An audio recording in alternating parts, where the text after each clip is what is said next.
દીકરા એટલે કે જવાન પોલીસ વૈદા અહીંયા બાપ દીકરાને હામહામાં ભેળવી દેવાનું કામ ભાજપના મળતિયા વેપારી અને ભાજપ સાથે મળેલા યાદના સત્તાધીશો કરે છે દોસ્તો।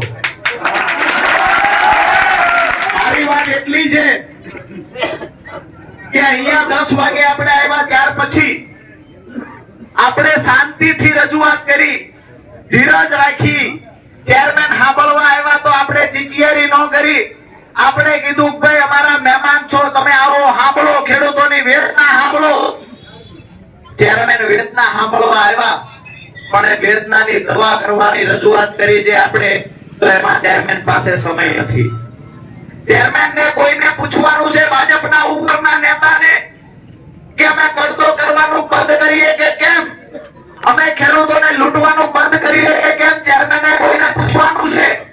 આપણે કહીએ છીએ પૂછીને આવો, ત્યારે પૂછીને આવશો પછી આ યાર્ડમાં હરરાજી ચાલુ થશે। દોસ્તો, તમામ મિત્રોને વિનંતી કરું છું કે આ લડાઈ હું ઘરેથી નીકળ્યો, તમામ મિત્રોને વિનંતી કરું છું, મારી પોતાની મારા અંદર રહેલી વાત કરું છું દોસ્તો। હું ઘરેથી નીકળ્યો ત્યારે મારી કુળદેવીને દીવા કરીને નીકળ્યો છું, જ્યાં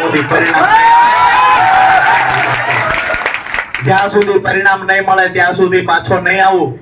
અત્યારે મને ઘણા બધા લોકોના ફોન આવ્યા કે રજૂઆત કલેક્ટરને કરાય, રજૂઆત બીજાને કરાય, રાજુભાઈ ખેડૂતો હાંજ સુધી નહીં બેહે તો મેં એમને કીધું છે ખેડૂતો મારા પર ભરોસો હશે તો હાંજ સુધી નહીં, અઠવાડિયું બેહવાની